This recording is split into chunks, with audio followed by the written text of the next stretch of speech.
Hello, second graders. For today's lessons on African American artists, you're going to be learning about 3 different artists, and this artist is not one of them, but I think this is a really cool story because a lot of people think of art as being very perfect and very neat and very tidy, and this artist was not any of those things, but still was very important in African American art. More recently, he was alive from 1960 to 1988.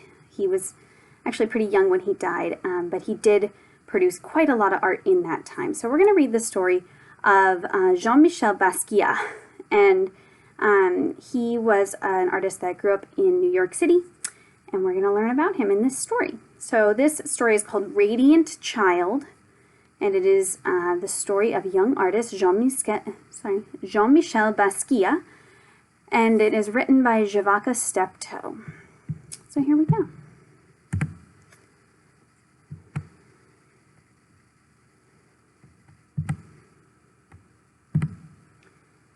Somewhere in Brooklyn, between hearts that thump, double Dutch and hopscotch, and salty mouths that slurp sweet ice, a little boy dreams of being a famous artist.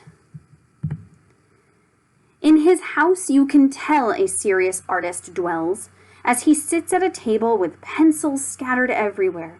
Jean-Michel draws from morning until night with a serious face amid a storm of papers. He refuses to sleep until he has created a masterpiece. At night, images enchant Jean-Michel's mind, and he wakes from his dreams to add one more line. His drawings are not neat or clean, nor does he color inside the lines. They are sloppy, ugly, sometimes weird, but somehow still beautiful.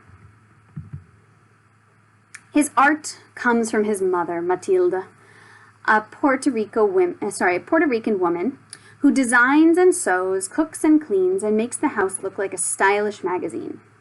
But most important, she lies on the floor and draws with Jean-Michel on his father's old work papers.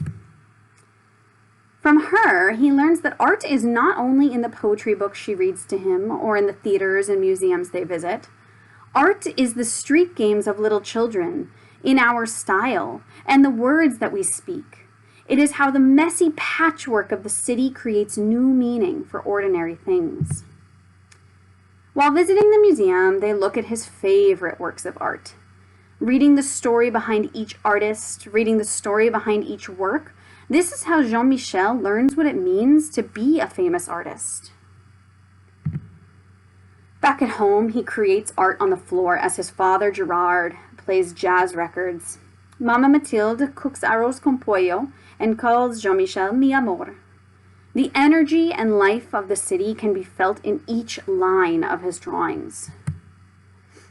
As time goes by, Jean-Michel learns that art has a healing power. After a car accident, he is scared and confused. Mathilde gives him a book to calm his fears. It is filled with pictures of bones, skulls, and other body parts. Jean-Michel draws from it until he knows it all by heart. He is no longer afraid.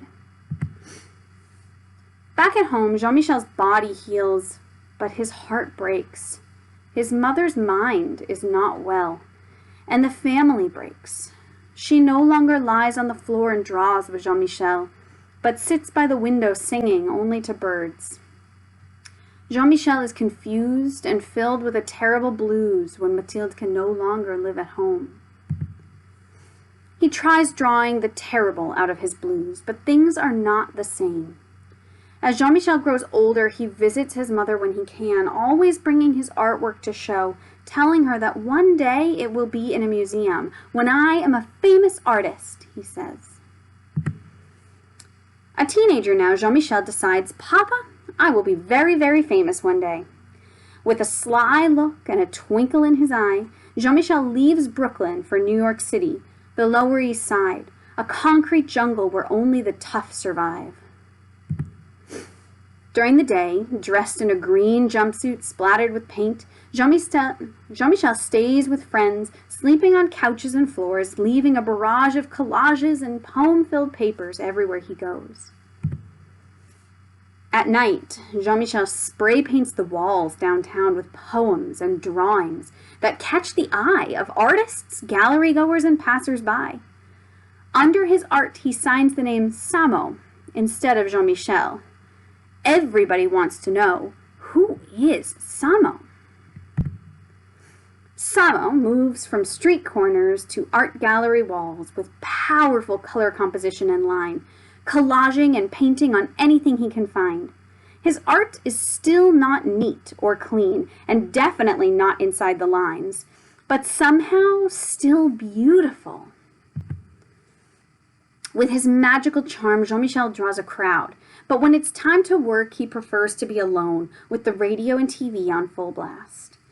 Now, in expensive suits splattered with paint, he flips through stacks of magazines and open books and paints into the night and sometimes for days at a time while sounds and images jump into his head. Jean-Michel, an artist among artists, never doubts one line, creating from a soundtrack that is all his own. People describe him as radiant, wild, a genius child. But in his heart, he is king, so he draws crowns for himself and others he admires. A grown man now, with the art world in his hands, Jean-Michel still visits his mother when he can. And at his most important shows, above all the critics, fans, and artists he admires, the place of honor is his mother's, a queen on a throne. He is now a famous artist. So I'm just going to read about him really quickly. Jean-Michel Basquiat was born on December 22, 1960, and grew up in Brooklyn, New York. His father was from Haiti, and his mother's family was from Puerto Rico. Living in a trilingual household, Jean-Michel spoke French, Spanish, and English. While his father had some artistic skills, it was Jean-Michel's mother, Mathilde, who drew with him and took him to museums. He particularly liked seeing the painting called Guernica by Pablo Picasso in the Museum of Modern Art in New York City. It now hangs in the Museo Reina Sofia in Madrid, Spain. Some people think that Guernica shows the suffering of people and animals when warplanes bombed the village of Guernica, Spain, during the Spanish Civil War. It is one of the most famous anti-war paintings ever created, a form of activism through art and a piece that shows the power of an artist's voice, which may have inspired young Jean-Michel. When he was about 7 years old, Jean-Michel was hit by a car and badly injured. His mother gave him a copy of Gray's Anatomy, perhaps to help him understand what was happening inside his body as he recovered. This medical textbook became an important influence in his later work. That same year, Mathilde began suffering from mental health issues and eventually left the family home, a difficult loss of an important daily role model for Jean-Michel. As he grew older, though, he visited his mother and showed her his artwork, which helped maintain their relationship. At age 17, Jean-Michel moved away from home.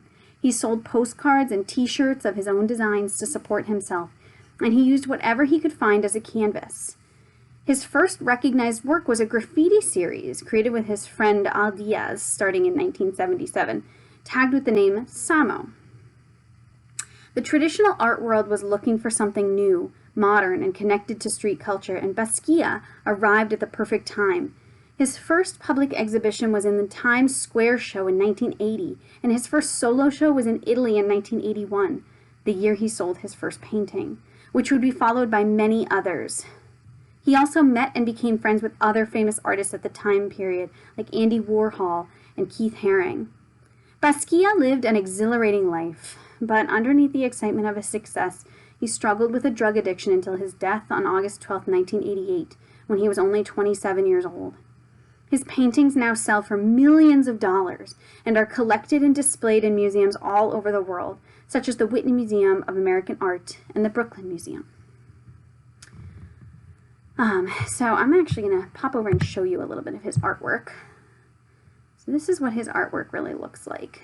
As you can see, it's pretty messy. It's a little sloppy, but it's also very powerful.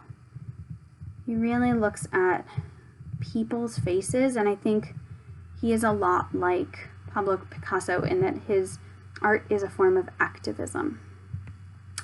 So that is about Jean-Michel Basquiat. I hope you enjoyed that.